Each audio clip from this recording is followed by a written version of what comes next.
it all flashes before you when stuff like that happens, so it puts everything into perspective, really. When Josh awoke from 6 days in a coma, he could hardly have imagined that within 3 months he would be back at work as normal, albeit a bit sore. In June, he was riding his motorbike near Doddington when he was involved in a crash with a car. I don't remember the actual accident, but I remember waking up, laid in a ditch, smelling the grass.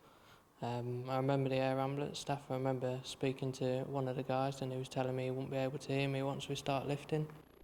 The air ambulance got Josh to hospital in Nottingham within 13 minutes. His neck, back, ribs and both wrists were broken and his spleen was ruptured.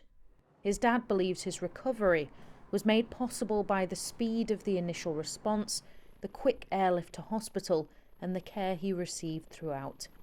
Coronavirus restrictions meant he couldn't visit Josh in hospital. He feared he might never see him again.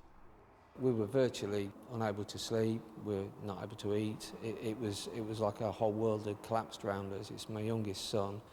But then when he was discharged, the elation of just being able to put my arms around him and give him a squeeze, it's just like, yeah, you've got something back that's so precious to you and you never want to let it go again. So we're indebted to the air ambulance forever, basically. When lockdown eased, lots of people got out and about and on the roads, and the number of call-outs for the Links and Notts Air Ambulance this summer rose by more than a third compared to last year. At the same time, the charity is projecting a £2 million shortfall in income.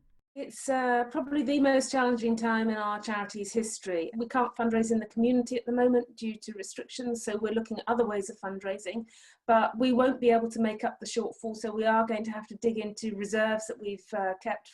That's only a short-term fix. We need to be able to raise year on year about £6 million it costs to keep the helicopter, and the last thing we want to do is reduce our service.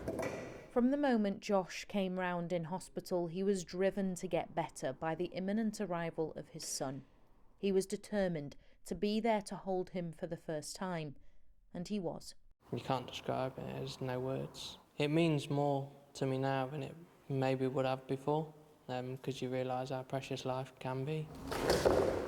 Josh feels indebted to the air ambulance crew and is now fundraising to cover the equivalent cost of his flight, around £3,000.